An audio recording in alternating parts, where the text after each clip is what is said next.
what made you decide from real estate or lending? And I think this is a question that I'm gonna keep asking every loan officer, because I'm in this stage that I'm trying to find out what happens. Why?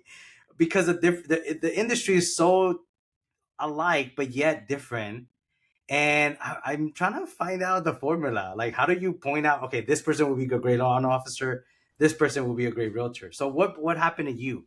Why did you decide to go on the mortgage side and not be a realtor? So there's a couple different facets to that. Now, I played sports. I was a quarterback, right? I feel people might disagree with this, but once the deal's in escrow, you're the quarterback. You touch the ball every play. It's all on you because you already opened escrow. You found the home. Who do they call every day? If someone were to call for an update every day, right, and it be the correct person. Let's say we have a transaction together, uh, and you have the buyer. I'm their lender, right? And I met them through you, Jose, right? They're going to call you for an update. Who are you going to call for an update? Me, right? Escrow gets called for an update. They're going to call me. They call the listing agent for an update. They're going to call me. I like the responsibility of like and maybe that's ego, maybe that's selfish as well, but I like that, right? Like I want the responsibility on me. Like I tell people in this industry, if you want to make big bucks, big dollars, you got to be willing to make big calls. You got to be willing to make big decisions. Like there's got to be a lot of responsibility on you. So I like that aspect of it.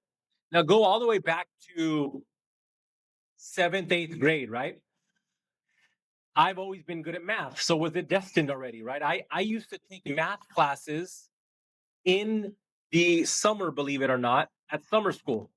Now, I wasn't required to go to summer school, but I was trying to advance in my math because I was so good at it. I was taking like all these courses way ahead of time. So was that it?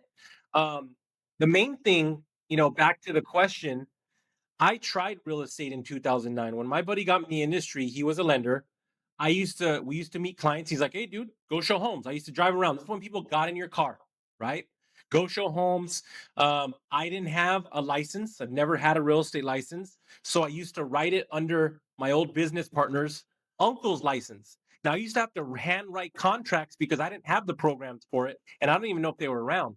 I used to have to call them for the code because we used to have this little key to get into the MLS keys or super keys. So it was really difficult, but it was fun. I get to show them the homes, but then I pass off the responsibility to other people. I'm like, I want the responsibility, right? On top of that, you go show homes. That's really cool. It's very similar day to day. You're in different cities. You negotiate. I like the critical thinking. Everybody's loan scenario is completely different. I've got to figure stuff out. I've got to troubleshoot. I missed something on the credit report. What the heck am I going to do? I've got a deal right now that we've been working on for quite some time. And I just got some bad news today. Like, we can't do the loan. I'm like, oh my gosh. Like, I like that responsibility and the stress, and I'm going to figure it out. I already know.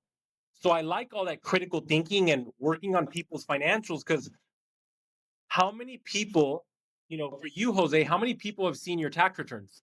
Not many people, right? Your tax preparer, maybe the wife. Other than that, nobody.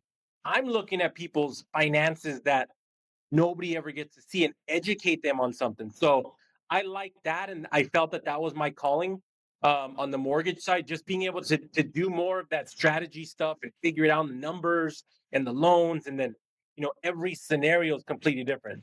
You know, I'll agree with you. I think that from a standpoint of a loan officer, I really think that is key to know, in my opinion, now being more involved in the business as well, that the loan officer can, at the end of the day, have more control over even the success of a realtor. And that's something that not a lot of people talk about. But I truly believe that there's something there that a lot of loan officers are missing out, because from this perspective, now I'm like, as a realtor, when you start building a team, you're in charge of realtors. Well, as a loan officer, technically you're in charge of realtors too. If you know how to give back the right way, you can make an impact in a lot of people's lives. So no, 100%, 100%, I can see that. I can see what you mean. Okay, so now you started building the team, then now you're overseeing the company. Tell me what's your vision now, your role now in the business, the different perspectives that you have now, because now you're leading a company. What's the difference from now and then? Now and then meaning like now running, helping run the company as opposed to just a team. Yeah, like opposed to just a team running a company. I know that the responsibility is bigger. At the same time, though, what are some of the things that are the biggest challenges, and also things that you are also seeing that are exciting in how you're doing business now? Yeah. So the biggest challenges in any business, I think, are always going to be the people side of things, right? We want the best for people as leaders. We want them to work their butt off. We want them to do all these things and have these big giant goals, but it's up to them, right? So the people aspect of the business is tough. Now, right now we've been in a downturn of the market for quite some time, right? It's been a tough few years. I heard a podcast yesterday saying for the last 4 years it's been horrible. Now the people that are like veterans are even getting out. And if you're still in it, like you almost got it, but people are getting out that really thought this would be over with already. This is my first downturn. Like the worst year I had since 2009, since I got in, was I think about a year and a half ago, right? So the market is a difficult part. When the market tightens up, we got to let people go. People get out of the industry. So yeah, I think just the people side of business, attitudes, is just a difficult part. Even if you're just on the day-to-day realtor or loan officer, you deal with difficult people, and you got to be willing to manage these other people that are counting on a check when you close the deal. Down to operations and having employees, it's tough dealing with everybody's personalities and what they've got going on, and they're stressed or in a bad mood, or they got stuff to do and they got to get off early, like all these things. So I think the people side has always been difficult, and me wanting the best for people, seeing people leave the team has always been hard for me, right? Like I want them to stay, I want them to call our company their place to call home, and sometimes they leave, and that's okay. As long as we keep a good relationship and respectful, we're all solid. So that's kind of been the challenges. What was the second part to it? Well, I think the biggest thing is running a team to running a company. Is there, of course, there's more responsibility and those challenges that you share, but is there a space of more, you could say, gratitude towards you? Like, do you feel better about what you're doing now, and how is that different from just running a team to now building a company? The main difference I noticed, like as soon as we started Viewpoint, right? When you're building a team and running a team, you can kind of run it wild west, right? You're under a different umbrella. You're under a real estate brokerage or lending company. When you're starting to build a team, you think differently. You think compliance, you think HR, you think, like, I'll give you a perfect example, as silly as this is.